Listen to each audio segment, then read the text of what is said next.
Muy buenos días, espero que se encuentren todos muy bien. Mi nombre es Sonia y aquí estamos para continuar en donde dejamos ayer en este capítulo tan interesante que se llama La visita de Pascua, la primer Pascua en donde asiste Cristo.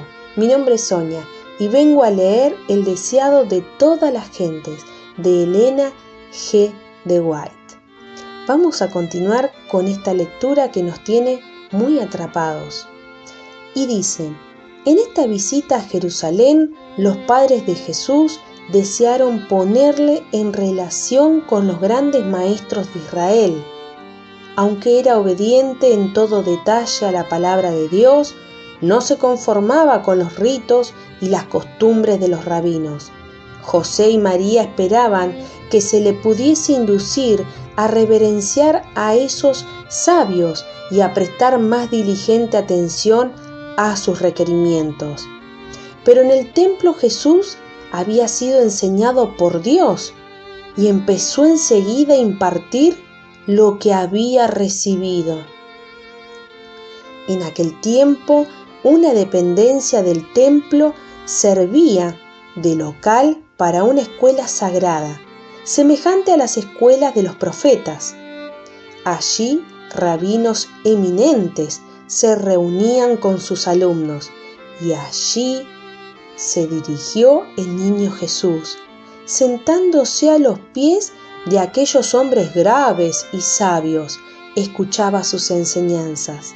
Como quien busca sabiduría, interrogaba a esos maestros acerca de las profecías y de los acontecimientos que entonces ocurrían y señalaban el advenimiento del Mesías. Jesús se presentó como quien tiene sed del conocimiento de Dios. Sus preguntas sugerían verdades profundas que habían quedado oscurecidas desde hacía mucho tiempo y que sin embargo eran vitales para la salvación de las almas. Al paso que cada pregunta revelaba cuán estrecha y superficial era la sabiduría de los sabios, les presentaba una lección divina y hacía ver la verdad desde un nuevo punto de vista. Los rabinos hablaban de la admirable exaltación que la venida del Mesías proporcionaría a la nación judía. Pero Jesús presentó la profecía de Isaías y les preguntó qué significaban aquellos textos que señalaban los sufrimientos y la muerte del Cordero de Dios.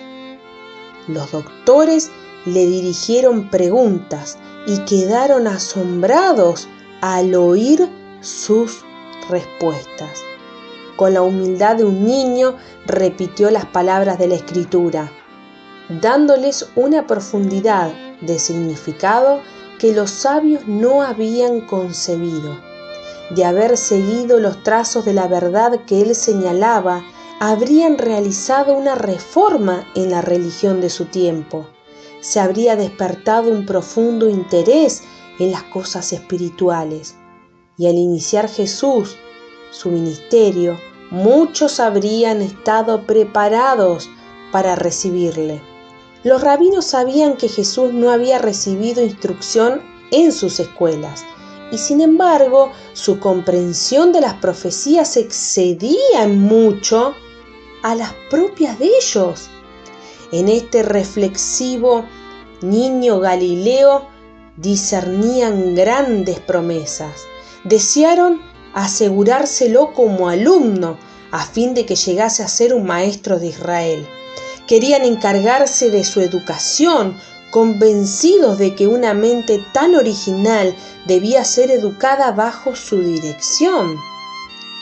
Las palabras de Jesús habían conmovido sus corazones como nunca lo habían sido por palabras de labios humanos. Dios estaba tratando de dar luz a aquellos dirigentes de Israel y empleaba el único medio por el cual podían ser alcanzados.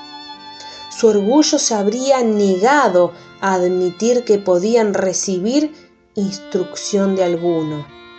Si Jesús hubiese aparentado tratar de enseñarles, habrían desdeñado escucharle, pero se lisonjeaban de que le estaban enseñando, o por lo menos examinando su conocimiento de las Escrituras. La modestia y gracia juvenil de Jesús desarmaba sus prejuicios.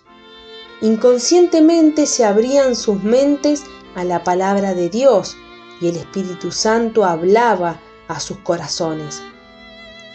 No podían sino ver que su expectativa concerniente al Mesías no estaba sostenida por la profecía, pero no querían renunciar a las teorías que habían halagado su ambición.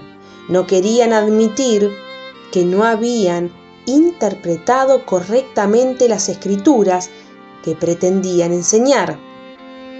Se preguntaban unos a otros: ¿cómo tiene este joven conocimiento no habiendo nunca aprendido? La luz estaba resplandeciendo en las tinieblas, mas las tinieblas no la comprendieron. Mientras tanto, José y María estaban en gran perplejidad y angustia. Al salir de Jerusalén habían perdido de vista a Jesús y no sabían que se había quedado atrás. El país estaba entonces densamente poblado y las caravanas de Galilea eran muy grandes. Había mucha confusión al salir de la ciudad. Mientras viajaban, el placer de andar con amigos y conocidos absorbió su atención y no notaron la ausencia de Jesús hasta que llegó la noche. Entonces, al detenerse para descansar, echaron de menos la mano servicial de su hijo. Suponiendo que estaría con el grupo que los acompañaba, no sintieron ansiedad. Aunque era joven, había confiado implícitamente en él, esperando que cuando lo necesitasen estaría listo para ayudarles, anticipándose a sus menesteres como siempre lo había hecho. Pero ahora sus temores se despertaron. Le buscaron por toda la compañía, pero en vano. Estremeciéndose, recordaron cómo Herodes había tratado de destruirle en su infancia. Sombríos presentimientos llenaron sus corazones y se hizo cada uno amargos reproches. Volviendo a Jerusalén, prosiguieron su búsqueda. Al día siguiente, mientras andaban entre los adoradores del templo, una voz familiar le llamó la atención. No podían equivocarse. No había otra voz como la suya, tan seria y ferviente, aunque tan melodiosa. Bueno, mis queridos oyentes, qué hermoso debe haber sido escuchar al Señor en esos momentos cuando llegó, ¿no? Porque dice, no podían equivocarse, no había otra voz como la suya. Esta voz que es la misma que nos llama, que nos insta a que podamos ir a sus pies en súplica, en oración y en agradecimiento. Espero que estos fragmentos de lectura nos acerquen mucho más a nuestro amado Redentor. Que sea de bendición y hasta mañana.